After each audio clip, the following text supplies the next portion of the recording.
Okay. Hi guys, it's Marian. I'm here to do my worldview research discussion video too. And actually this is my second take because my first video, the camera crashed on the stand. So let's hope it doesn't happen again. So based on my reading in chapter 1, I like the transformative worldview because the way I look at it is, what's the point of doing all of this research if you're not going to try to make a positive impact? I mean, really? I don't know. Maybe I'm all Skittles and rainbows. Who knows?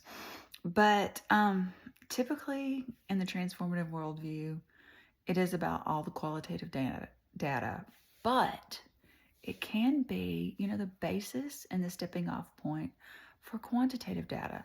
And the really great thing I love about the transformative worldview is that you can actually work with the participants and use their input. And they can be active collaborators with this research. And I think that's awesome. And, policies can be made for change. And I love that. Well, that's part 1. Part 2, as my current area of study or my current job, well, if you watch my earlier videos, I work in higher education. I work in the registrar's office at the University of Alabama. And we do a lot of research, believe it or not, about the students and what they like. And we use qualitative studies for that. And we do a lot of that. We use a lot of student satisfaction surveys, and a lot of schools around the country do as well. And we like to know what we're doing right and what we're doing wrong. And some of those questions we ask, especially in the registrar's office, is in my area of focus is, hey, how is your transfer credit process? Do you think we accept enough? How was it? Was it easy to transfer your credits? How were our equivalency tables? Were they easy to understand? Do you feel that you got a good quality education while here at the University of Alabama? Do you feel that your process of, getting those equivalencies evaluated were timely? Was our staff here? Did they know what they were talking about? Do you feel like you got those questions answered, or do you feel like you were shuffled from department to department to department? Those kind of things. And then we asked, okay, like, why did you leave the University of Alabama? Why did you transfer somewhere else? Those kind of things. We want to know. Another thing, from the recruitment end, we want to know, well, why did you choose the University of Alabama? Was it the facilities? Was it the campus, the program of study, the professors, scholarship opportunities, or maybe from the online view, ease of flexibility? So those are things that we look at when it comes to qualitative research. So that's very, very important just in my daily life.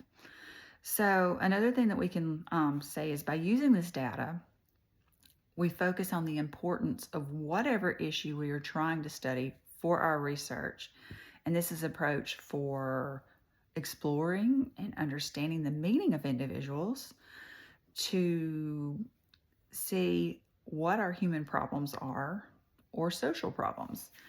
And then we can use those procedures and use those emerging questions and use that data to, find building themes and use this analysis to make the interpretations of the meaning of the data. And this usually gives us a lot of flexibility for our written reports. And we can just make that form of inquiry, use an inductive style building, and it for whatever situation. Okay, so the 2 questions I have. Okay, this is the part in my previous video where my tripod fell. So fingers crossed, it does not happen again.